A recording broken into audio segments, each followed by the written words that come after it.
Throughout its history, Bethlehem has sent soldiers into battle, fighting to preserve our freedoms. Even during the Moravian period, when the town beliefs were pacifist, Bethlehem participated during the Revolution as headquarters for a large military hospital. Today, we find memorials honoring the brave people who fought and defended us, from the middle 18th century until today.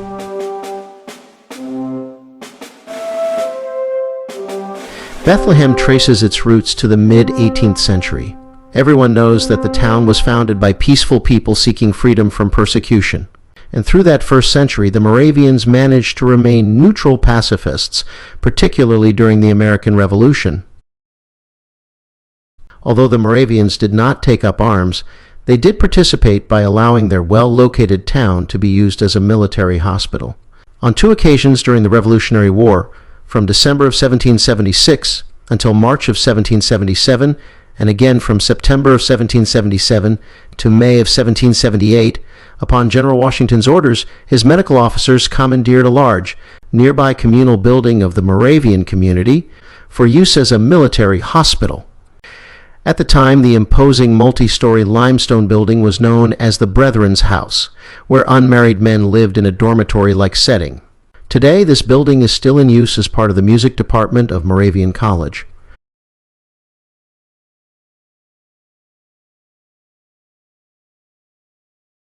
Approximately 500 Revolutionary War soldiers died in Bethlehem and were interred on a hillside just west of the town.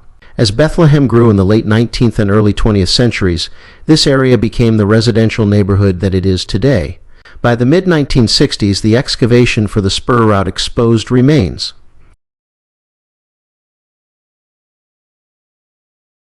Many of these remains were honored at a site along First Avenue. It is believed that far more human remains exist west of this site.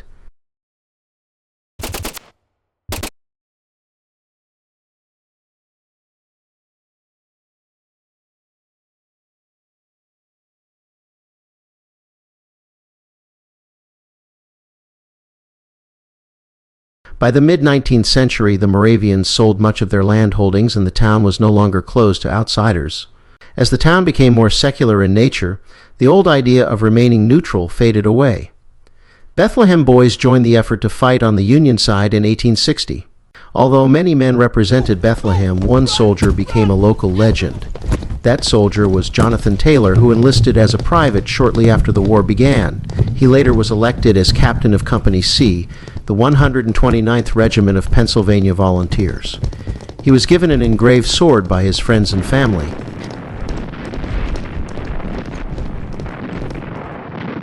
He died in battle in Fredericksburg, Virginia, and a monument to him and the other brave members was erected and dedicated in 1887. It was placed near the God's Acre Cemetery on West Market Street and was eventually moved to the present location in 1967. This memorial is made of bronze, zinc, and stands over 30 feet tall. Although Taylor's sword was thought to have been lost, it was returned to Bethlehem some 161 years later. The sword was in the possession of collectors over the years. A collector mentioned the sword to a park ranger in Fredericksburg. That ranger happened to have been from Bethlehem, and that happy coincidence led to the sword being returned to town. It is displayed at Nichman Middle School. Following America's late but effective entry into the Great War, as it was known, the post-war period was one of peace, prosperity, and civic optimism. As such, the community planned a new central high school. That school was built in part to honor those who served in the war. The school was named Bethlehem Liberty High School. 100 years later, it still stands as an impressive war memorial.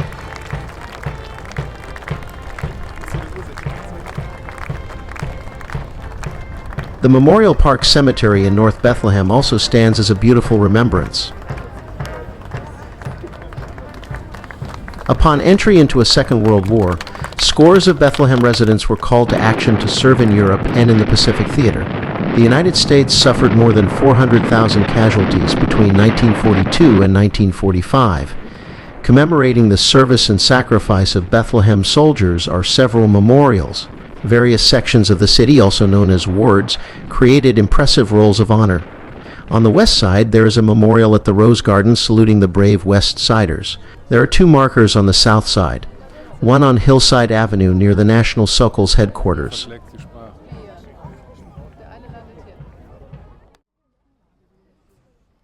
Yet another presently stands along the 200 block of East 4th Street near the Litzenberger House.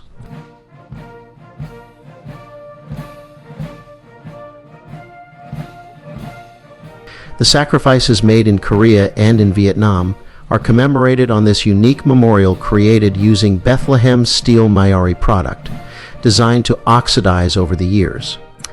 This stands near the entry to the Museum of Industrial History on the south side, so Bethlehem's long history shows much involvement in America's wars, and perhaps most importantly, the sacrifice of the service members is honored and revered as seen in the numerous memorials throughout the city.